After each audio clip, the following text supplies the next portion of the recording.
നൂറ്റാണ്ടുകളായി ആർജിച്ചെടുത്ത അറിവുകൾ നെഞ്ചിലേറ്റി മനുഷ്യൻ ആ ഭയാനകമായ കാലഘട്ടത്തിലേക്ക് കാലെടുത്ത് വെച്ചു.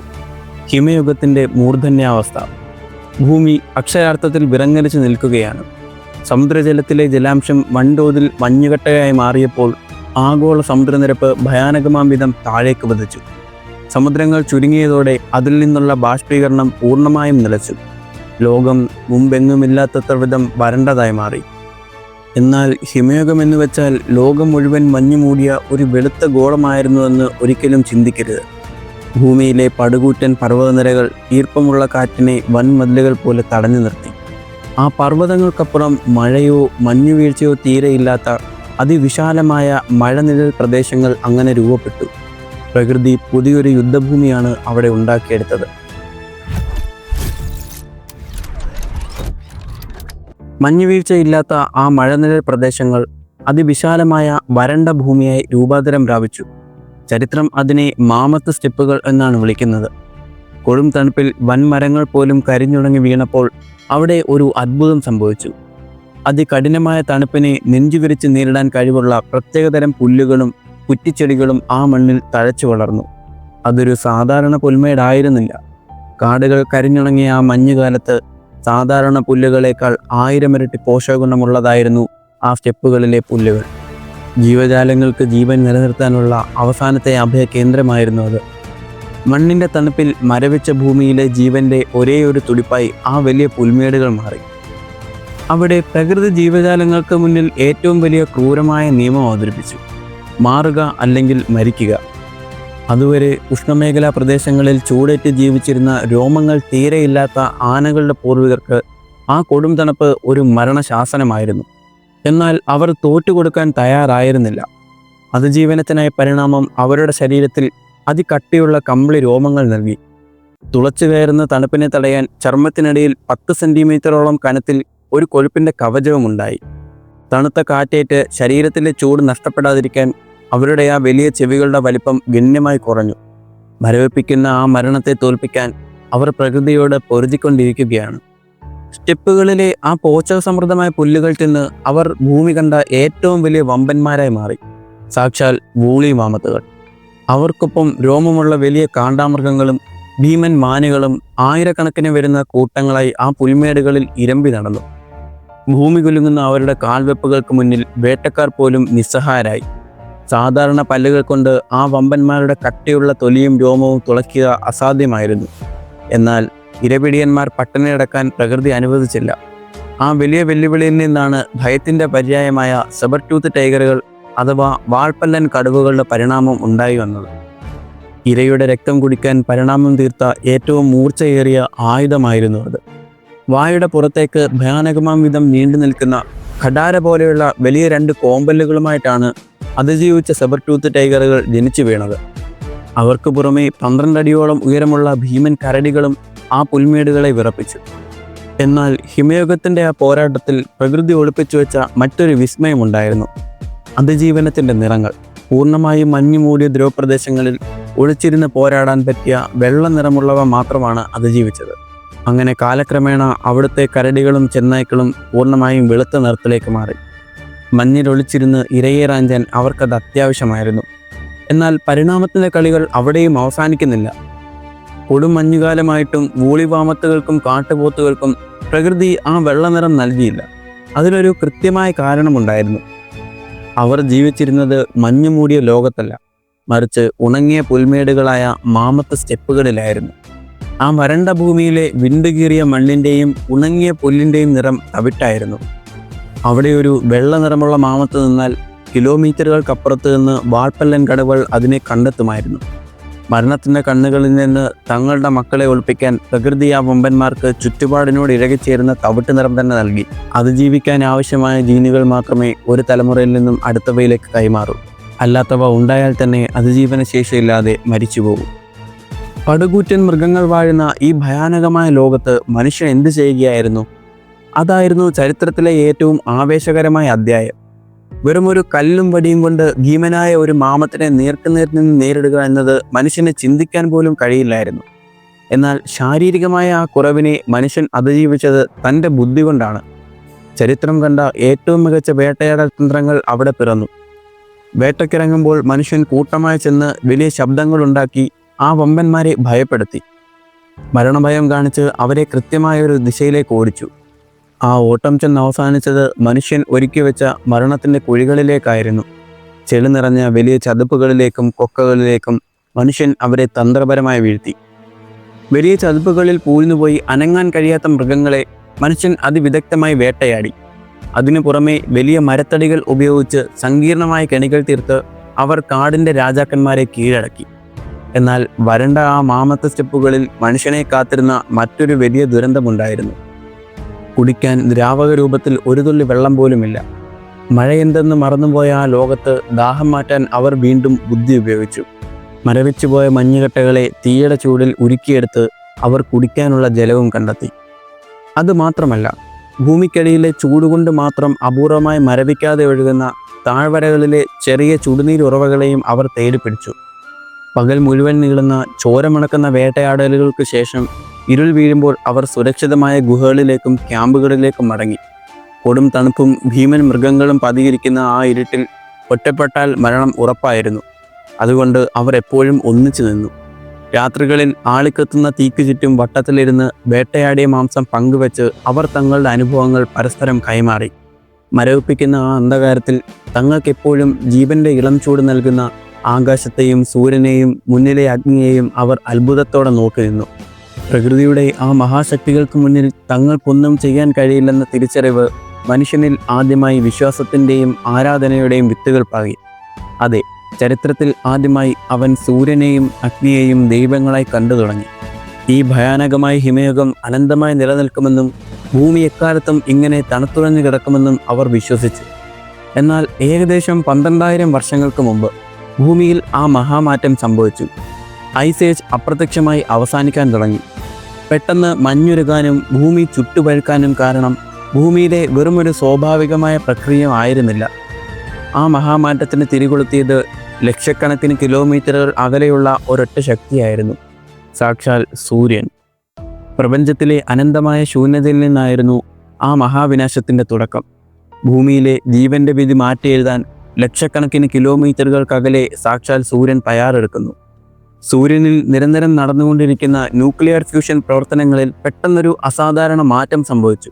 ഹൈഡ്രജൻ ഹീലിയമായി മാറുന്ന പ്രക്രിയയിലുണ്ടായ ആ അപ്രതീക്ഷിത വ്യതിയാനം സൂര്യനിൽ സങ്കല്പിക്കാൻ പോലും കഴിയാത്തത്ര വലിയൊരു ഊർജ്ജ സ്ഫോടനത്തിന് തിരികൊളുത്തി. ഈ മാറ്റം കാരണം സൂര്യനിൽ നിന്ന് പുറത്തേക്ക് അതിശക്തമായി ഒരു പ്ലാസ്മ ഒഴുക്ക് വൻതോതിൽ വർദ്ധിച്ചു. അതിശക്തമായ ഈ പ്ലാസ്മ പ്രവാഹം അഥവാ സോളാർ വിൻഡ് സൗരയൂഥത്തിൽ ഭീമമായ ഒരു കാന്തിക തരംഗനിര നിർമ്മിച്ചു. ശൂന്യാകാശത്തെ കീറിമുറിച്ച് അതിവേഗം പാഞ്ഞു വന്ന ആ ഭീമൻ കാന്തിക തരംഗം ഭൂമിയുടെ കാന്തിക മണ്ഡലത്തിലേക്ക് അതിശക്തമായി വന്നിടിച്ചു.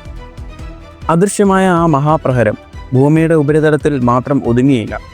അതിൻ്റെ പ്രകമ്പനം ഭൂമിയുടെ ഉള്ളറകളിലേക്കും ആഴത്തിൽ തുളച്ചു കയറി. ആഘാതം ഭൂമിയുടെ ഏറ്റവും ഉള്ളിലെ കാമ്പ് അഥവാ കോർ വരെ എത്തുകയും ആ നിമിഷം ഭൂമിയുടെ കോർ ഭയാനകമാം വിധം വിറക്കാൻ തുടങ്ങുകയും ചെയ്തു. കോറിലുണ്ടായ ഈ വലിയ വിറയൽ കാരണം ഭൂമിക്കുള്ളിലെ തിളച്ചുമറിയുന്ന മാഗ്മ അനിയന്ത്രിതമായി പുറത്തേക്ക് തള്ളപ്പെട്ടു. പ്രകൃതിയുടെ ഈ കോപം ഭൂമിയുടെ പല ഭൂഖണ്ഡങ്ങളിലെയും ഒരേ സമയം വലിയ അഗ്നിപർവ്വതങ്ങളായി അതിശക്തമായി പൊട്ടിത്തെറിച്ചു. നൂറുകണക്കിന് അഗ്നിപർവ്വതങ്ങൾ ഒരേ സമയം പുറത്തുവിട്ട വിഷവാതകവും കറുത്ത പുകയും അതികഠിനമായ ചൂടും ഭൂമിയുടെ അന്തരീക്ഷത്തിൽ നിറഞ്ഞു നിന്നു. വെളിച്ചം മറഞ്ഞ ആകാശത്ത് മരണത്തിൻ്റെ ഗന്ധം പരന്നു. ആകാശത്തെ മൂടിയ ആ വിഷവാതകങ്ങൾ ഭൂമിക്ക് ചുറ്റും ഒരു വലിയ പുതപ്പ് പോലെ നിന്നു. ഭൂമിയിലെ താപനില പുറത്തുവിടാതെ അത് വലിയൊരു ഗ്രീൻ ഹൗസ് എഫക്റ്റ് ഉണ്ടാക്കി. അതിശക്തമായ ആ ഗ്രീൻ ഹൗസ് എഫക്റ്റ് കാരണം ഭൂമിയിലെ താപനില ചരിത്രത്തിൽ മുമ്പെങ്ങുമില്ലാത്ത വേഗത്തിൽ വർദ്ധിക്കാൻ തുടങ്ങി. ഭൂമിയിലെ താപനില അസഹനീയമായി ഉയർന്നത് മാമത്തുകൾ ഉൾപ്പെടെയുള്ള ഐസേജ് ജീവികൾക്ക് താങ്ങാനാവുന്നതിനും അപ്പുറമായിരുന്നു. വളരെ വേഗത്തിൽ ചൂട് കൂടിയതോടെ കിലോമീറ്ററുകൾ കട്ടിയുള്ള ഭൂമിയിലെ വലിയ മഞ്ഞുപാളികൾ അതിവേഗം ഉരുകി തീരാൻ തുടങ്ങി. മഞ്ഞുരുകിയ വെള്ളം സമുദ്രത്തിലേക്കും കരകളിലേക്കും കുത്തിയൊഴുകി.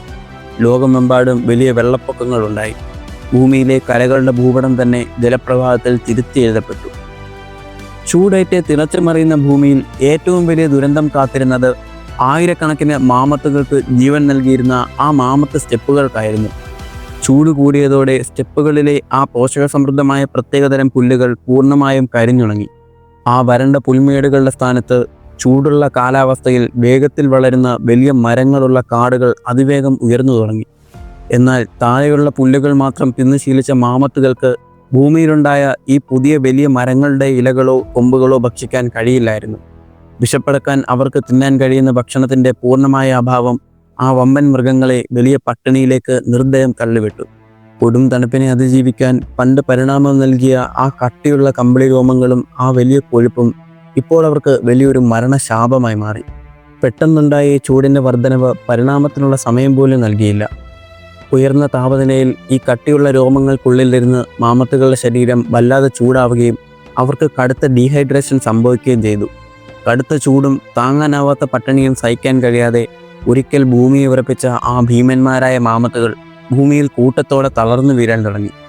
അങ്ങനെ സൂര്യനിലെ മാറ്റത്തിൽ നിന്ന് തുടങ്ങിയ പ്രകൃതിയുടെ ആ വലിയ വിപത്തിനു മുന്നിൽ പിടിച്ചു നിൽക്കാനാവാതെ മൂളി മാമത്തുകൾക്ക് ഭൂമിയിൽ നിന്നും പൂർണ്ണമായി വംശനാശം സംഭവിച്ചു. മാമത്തുകൾ ഇല്ലാതായതോടെ അവരെ മാത്രം വേട്ടയാടി ജീവിച്ചിരുന്ന സെബർടൂത്ത് ടൈഗറുകൾക്കും മറ്റു വലിയ ഇരപിടിയന്മാർക്കും ഭക്ഷണം ഇല്ലാതെയായി. കാടിൻ്റെ നിയമം അവിടെ വീണ്ടും തിരുത്തപ്പെട്ടു. ഭീമൻ കരടികൾക്കും വാൾപ്പല്ലൻ കടുവകൾക്കും തങ്ങളുടെ ഇരകളെ കിട്ടാതായതോടെ അവരും പട്ടിണി കിടന്ന് ഭൂമിയിൽ നിന്ന് എന്നേക്കുമായി അപ്രത്യക്ഷരായി. എന്നാൽ ഐസേജിലുണ്ടായിരുന്ന എല്ലാ മൃഗങ്ങളും ആ മഹാവിപത്തിൽ നശിച്ചു പോയിരുന്നില്ല. മാറ്റങ്ങളെ ഉൾക്കൊള്ളാൻ തയ്യാറായ ചിലത് പ്രകൃതിയോട് പൊരുതി ജയിച്ചു. പുതിയ കാടുകളിലെ ചൂടിനോട് പൊരുത്തപ്പെടാൻ ചില ആനവർഗ്ഗങ്ങൾ തങ്ങളുടെ ശരീരത്തിലെ ആ കട്ടിയുള്ള രോമങ്ങൾ പൂർണ്ണമായും പൊഴിച്ചു കളഞ്ഞു. ചൂടുള്ള കാലാവസ്ഥയിൽ ശരീരത്തിൻ്റെ വലിപ്പം ഗണ്യമായി കുറഞ്ഞവയുമാണ് അതിജീവിച്ചത്. അവ പതുക്കെ ഇന്നത്തെ രൂപത്തിലുള്ള ആനകളായി മാറി.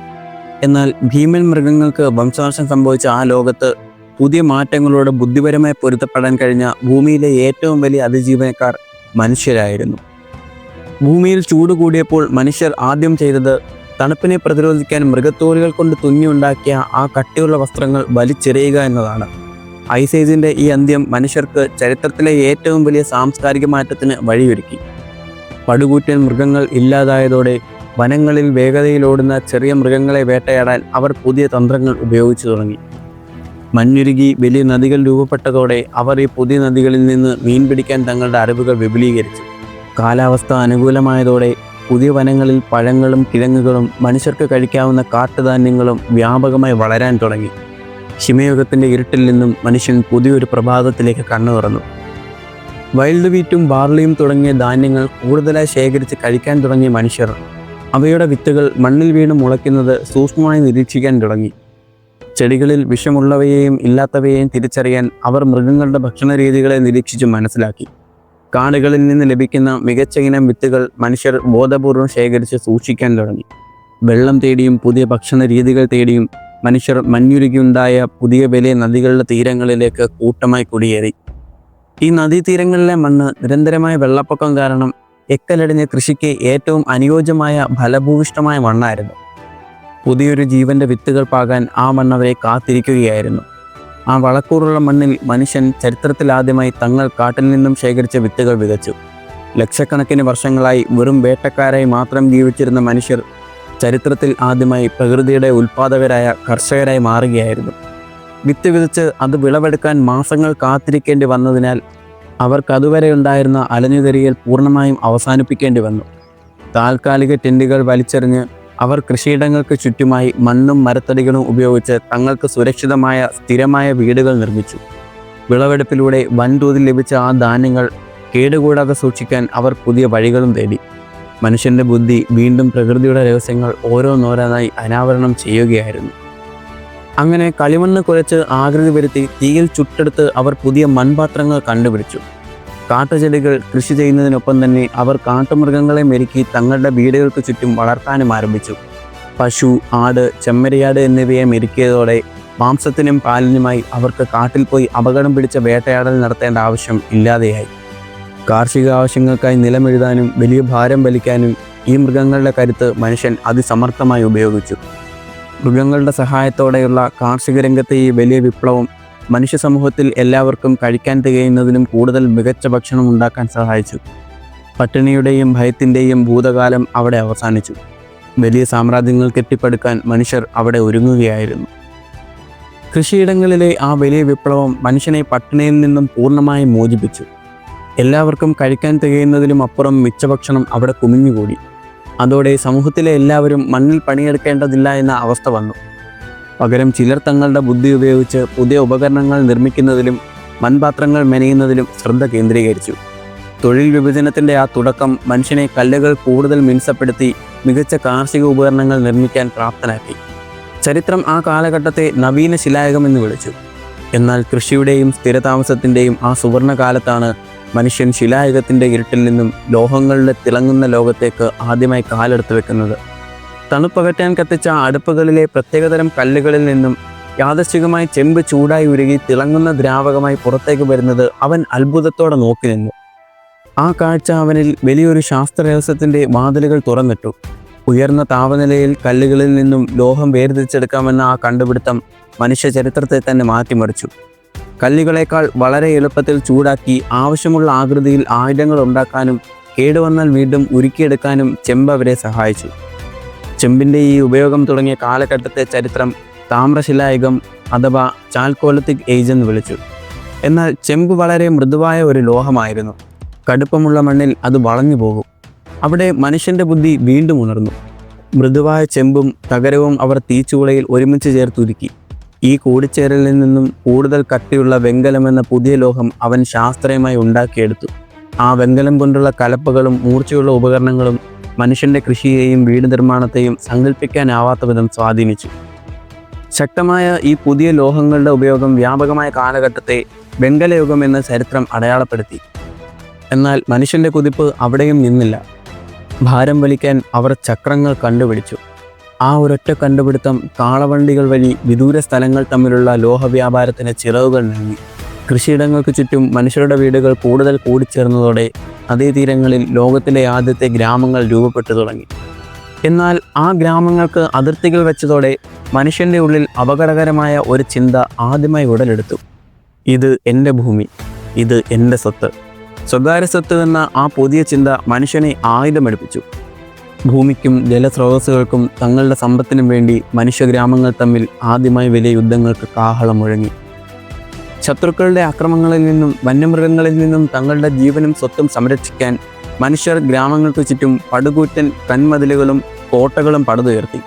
ആ ഗ്രാമങ്ങളിലെ ജനങ്ങളെ ഒരുമിച്ച് നിർത്താനും അവരെ നിയന്ത്രിക്കാനും അവർക്കായി പുതിയ നിയമങ്ങൾ നിർമ്മിക്കാനും സമൂഹത്തിൽ ശക്തരായ നേതാക്കന്മാർ ഉയർന്നു വന്നു.